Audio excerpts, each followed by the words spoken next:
नमस्कार, मैं हूं मिट्स ऑफ भारत में आप सभी व्यूअर्स का स्वागत है। आज हमारे साथ है स्त्री रोग विशेषज्ञ और सौंदर्य विशेषज्ञ डॉक्टर श्रुति अग्रवाल।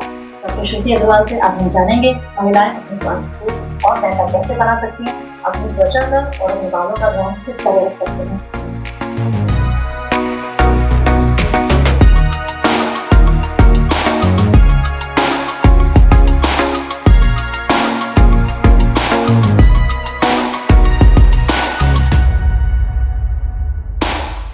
आज मैं बिट्स ऑफ भारत चैनल को दिल से आभार व्यक्त करना चाहूंगी। I would like to thank bits of Bharat जो इतना बेहतरीन काम कर रहे हैं और इस एपिसोड के माध्यम से मुझे महिला स्वास्थ्य के संदर्भ में या फिर सौंदर्य के संदर्भ में अपने विचार को व्यक्त करने का उन्हें स्वतः प्रदान किया। धन्यवाद। आपने मेडिकल कॉलेज करने का आयोजन किया और आज आप उसी कॉलेज में निर्णायक के रूप में जब जाते हैं तो आपको कैसा महसूस होता है?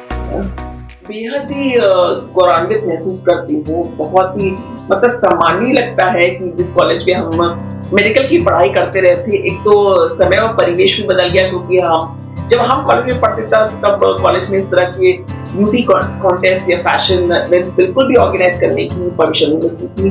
लेकिन आज का परिवेश बदल गया। आजकल के बच्चे इतने टैलेंटेड हैं और इतने एक्टिव हैं और उसी कॉलेज में वापस जाते हुए बड़ा ही प्राइड की फीलिंग आती है और पुराने टीचर्स, पुराने सीनियर्स सबके उनसे जाकर मिलने में बहुत ही गौरवान्वित महसूस करती। मतलब वो एक ऐसा पल होता है जो हर बार मेरे दिल को बहुत अंदर तक छू जाता है। बहुत ही करीबी पल होता है। So I am very proud to belong to medical college Jabalpur.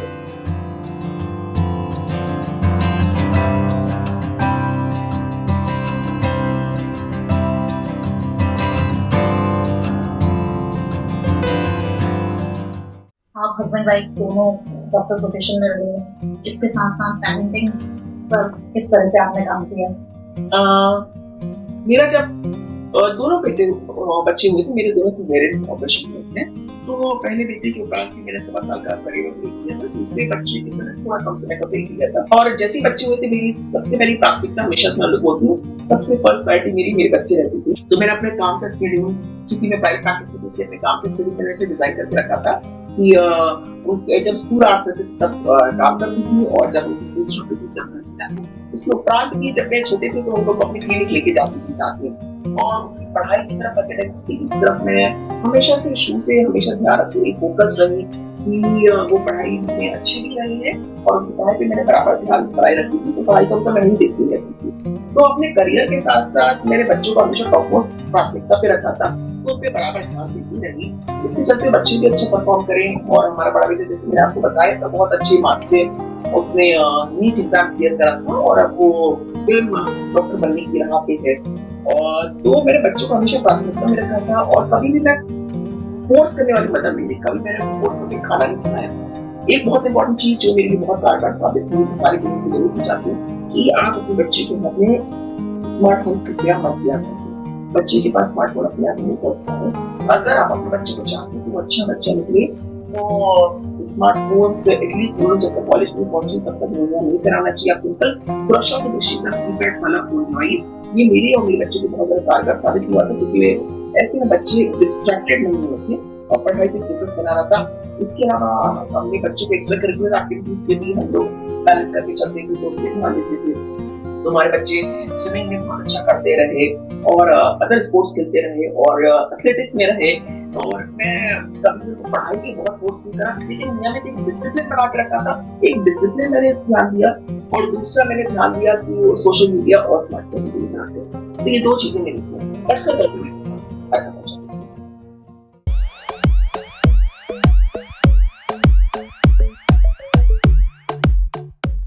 अगर हम बढ़ती उम्र की महिलाओं की बात करें तो 35 साल की उम्र के उपरांत अभी भी मैंने डिस्कस भी करा था आपसे कि 70 से 80% महिलाओं में विटामिन डी और कैल्शियम की कमी बहुत ज्यादा रहती है।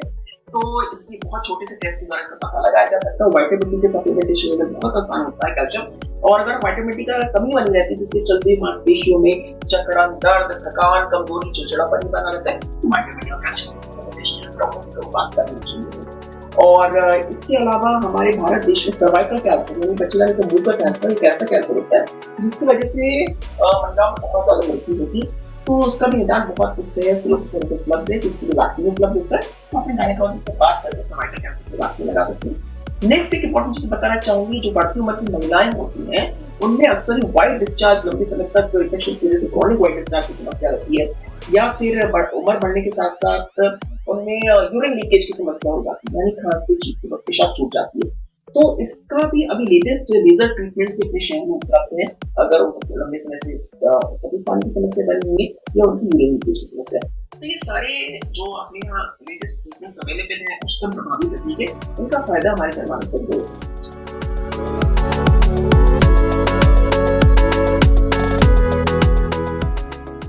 आप हमें अपनी जर्नी के बारे में बताइए कि आपने डॉक्टर बनने का सपना बचपन में देखी थी।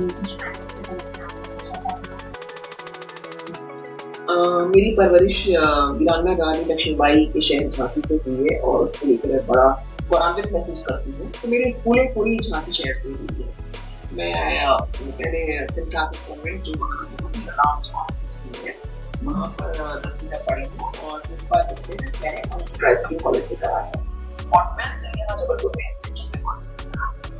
पढ़ाई में शुरू से बहुत ही अच्छी रही। मेरे पेरेंट्स भी मेरी पढ़ाई की तरफ ध्यान देते थे और मैं लगातार टॉपर रही थी, एकेडमिकली ओरिएंटेड थी, हार्ड वर्किंग थी, एम्बिशियस थी और बट समहाउ बचपन से ही मेरा ग्लैमर जगत की तरफ रुझान थोड़ा सा था। हमारी फैमिली में कोई भी ग्लैमर वर्क से जुड़ा हुआ नहीं है और हमारी फैमिली में कोई डॉक्टर भी नहीं था और हमारी जो फैमिली है उसमें मेरी मम्मी हाउसवाइफ है और मेरे पापा की तरफ के सब लोग इंजीनियर्स रहे हैं, तो इनके डॉक्टर नहीं था। लेकिन मेरी मम्मी का खुद के लिए सपना था कि डॉक्टर बने। तो जैसे कि बढ़ती उम्र के जो बच्चे होते हैं उनका कोई अक्सर ये बहुत फोकस नहीं रहता कि वो कभी कुछ बनना चाहते हैं, कभी कुछ बनना चाहते हैं। तो मेरी मम्मी ने शुरू से क्योंकि मैं पढ़ाई में अच्छी थी उसको समझते हुए उन्होंने मेरे मन में शुरू से बीच रोक दिया था कि तुम्हें डॉक्टर बनना है। तो बस इसी तरह से चलते हुए फिर मैं हमारे साथ पीएमजीपी मेडिकल टेस्ट होता था, तो प्री मेडिकल टेस्ट क्वालिफाई करी, फिर यहीं के एमबीबीएस मेडिकल कॉलेज जबलपुर से करा। उसके उपरांत फिर पीजी की जो एंट्रेंस एग्जामिनेशन होता है वो दिया। उसके बाद फिर एमएस का ब्यूरो में जो डिग्री स्पेशलाइजेशन होता है उन्होंने मेडिकल कॉलेज जबलपुर से करा। उसके बाद आगे फर्दर फेलोशिप्स करते रहे, ट्रेनिंग करते रहे और उसके उपरांत फिर मैं मेडिकल जगत की बात करें तो मैं मेडिकल कॉलेज वर्धा में वहाँ पर असिस्टेंट प्रोफेसर के तौर पे काम करा, हैदराबाद में मेडिकल कॉलेज में काम करा। उसके बाद फिर हम लोग जबलपुर हमारा शहर था तो मेडिकल जगह से जुड़ी हुई ये मेरी जर्नी है।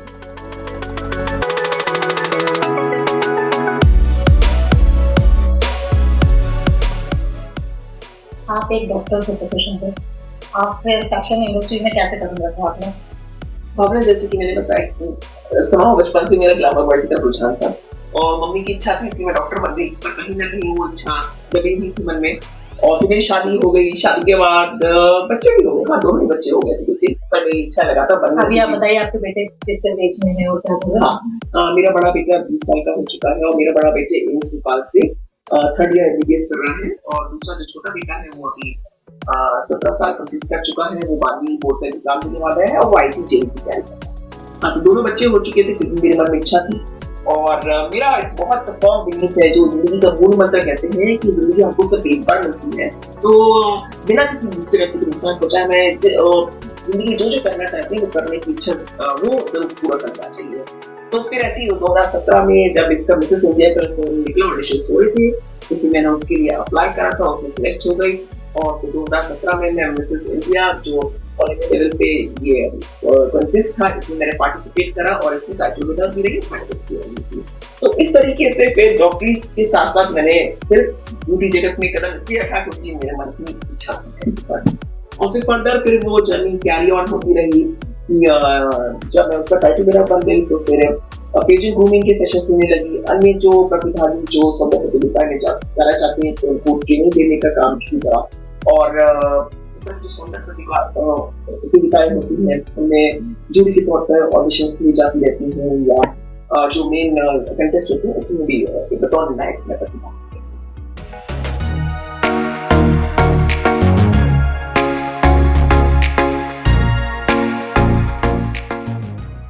सबसे बड़ा आजकल मुद्दा बना हुआ है हेयर फॉल का, चाहे वो मेल हो चाहे वो फीमेल हो, और कोई अपने बाल करने से बहुत परेशान है।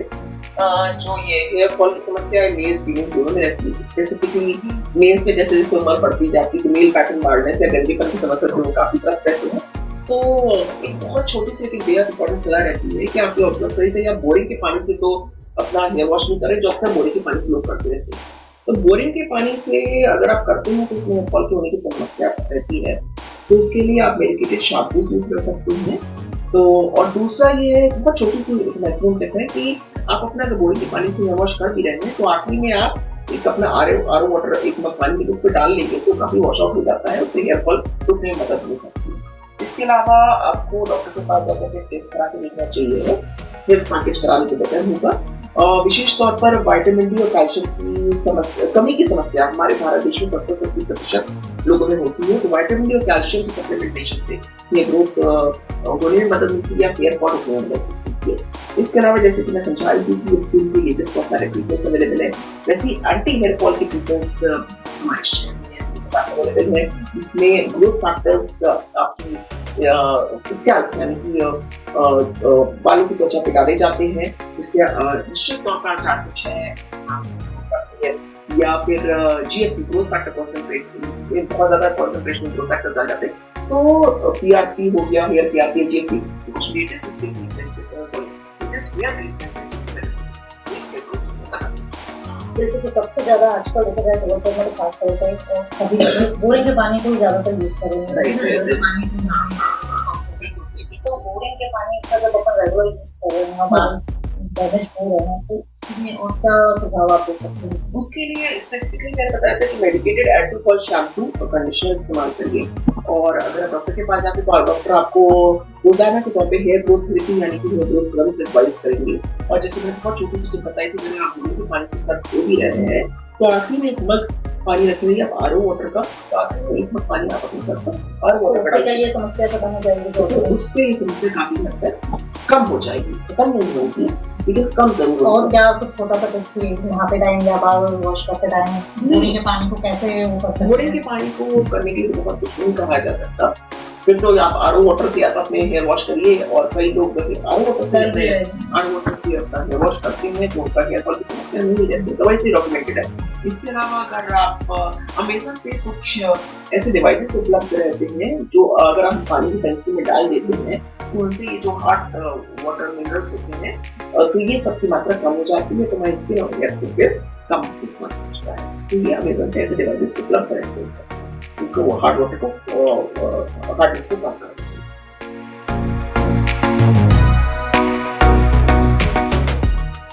हम आपसे ये जानना चाहते हैं कि स्किन ट्रीटमेंट क्या लेना चाहिए और क्या कॉस्मेटिक यूज करनी चाहिए हमारे जौनपुर क्षेत्र में भी जैसे कि हम अक्सर इंस्टाग्राम या सोशल मीडिया पे देखते हैं कि बड़े लग्जूरियस स्किन ट्रीटमेंट्स जो सेलिब्रिटीज यूज करते हैं वो अब हमारे जौनपुर शहर में भी उपलब्ध है आसानी से। तो हम सभी लोगों को उनका फायदा जरूर उठाना चाहिए कि सेलिब्रिटीज कितना जल्दी ग्लोइंग स्किन कैसे पा सकें। जो कॉस्मेटिक ट्रीटमेंट्स हमारे जौनपुर शहर में उपलब्ध है उसमें आप मेडिकेशंस ले सकते हैं, जिसमें मेडिकेटेड प्रोडक्ट्स इस्तेमाल करे जाते हैं जो आपकी स्किन टाइप के अकॉर्डिंग होते हैं। आपकी स्किन किस टाइप की है, आपकी स्किन कंसर्न्स क्या, आपको पिगमेंटेशन है कि आपके रिंकल्स आ रहे हैं, तो उस अकॉर्डिंग या फिर अगर आप स्किन ब्राइटनिंग चाहते हैं, ग्लो चाहते हैं, तो उस अकॉर्डिंग फिर आपके मेडिकल फेशियल्स डिजाइन करे जाते हैं। जैसे विटामिन सी मेडिकल फेशियल हो सकता है, ये हाइलुरोनिक एसिड मेडिकल फेशियल होता है। इसके अलावा वेम्पायर फेशियल, ये हॉलीवुड में भी बड़ा चलता है, कार्दाशियन सिस्टर्स होती है, ये इनके नाम से बड़ा फेमस होता है वेम्पायर फेशियल। तो इसमें आपके ब्लड से ग्रोथ फैक्टर्स निकाल के फिर इससे आपका करा जाता है, ये हम लोग के पास उपलब्ध है। और लेजर फेशियल्स, इसमें टूथ से चिंबिया लेजर के माध्यम से पिगमेंटेशन कम करा जाता है, या फिर इको लेजर के माध्यम से, कार्बन लेजर के। तो ये बहुत सारे जो बड़े ट्रीटमेंट्स जो अभी तक होते थे वो अब हमारे खुद के शहर जयपुर में उपलब्ध है, हम लोगों के पास उपलब्ध है। तो आपको अपने डॉक्टर के पास जाके उनके बारे में जानकारी लेकर, और मोस्ट इम्पोर्टेंट हमें जैसे मैंने पहले ही बताया कि बहुत इम्पोर्टेंट है कि आप रेगुलरली ये सारी चीजें अगर आप लेंगे तो ब्यूटी सैलून्स में आपकी स्किन टाइप और आपकी स्किन कंसर्न के अकॉर्डिंग ट्रीटमेंट अक्सर नहीं किया जाता है। लेकिन अगर आप स्किन डॉक्टर या कॉस्मेटोलॉजिस्ट के पास जाते हैं तो वो मेडिकेटेड प्रोडक्ट्स इस्तेमाल करे जाते हैं जो आपकी त्वचा को सूट करे और साथ ही साथ अपने स्पेसिफिक कंसर्न उसके अकॉर्डिंग।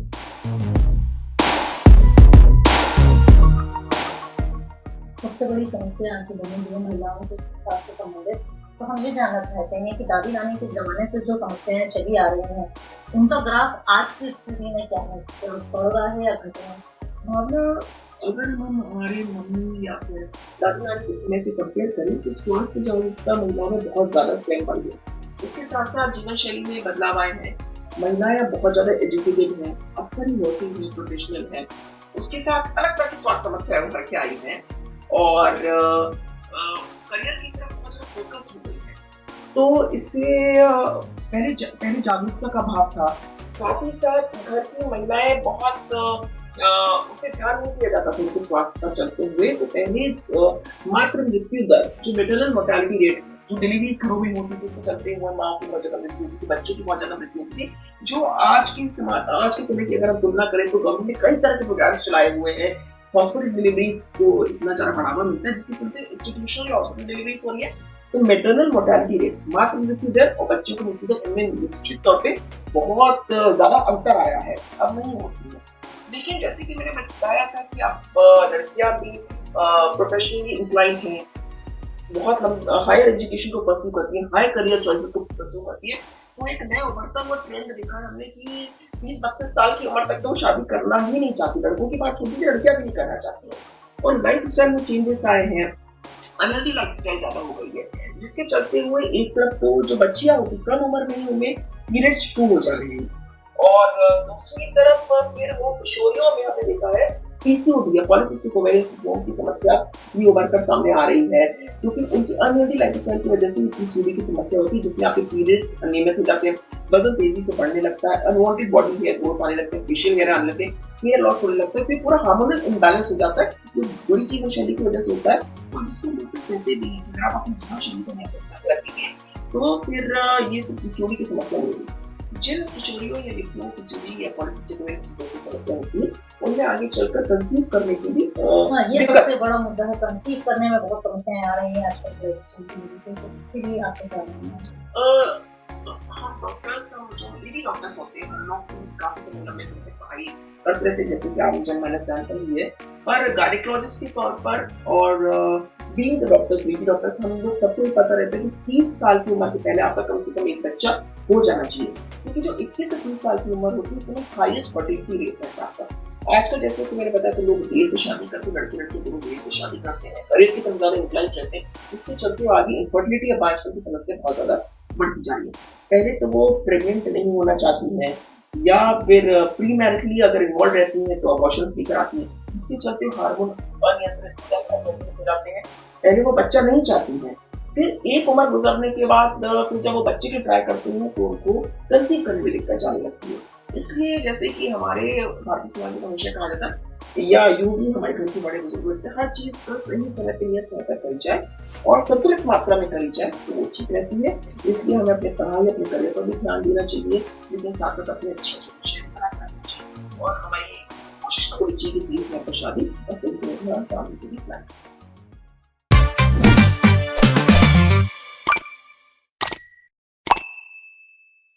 इसी तरह की जानकारियाँ और भी विषय विशेषज्ञों के साथ हम आपके साथ साझा करेंगे, इसलिए बने रहिए बिट्स ऑफ भारत के साथ। इस तरह की स्टोरीज को ज़्यादा से ज़्यादा लाइक एंड शेयर करें, चैनल को सब्सक्राइब करें।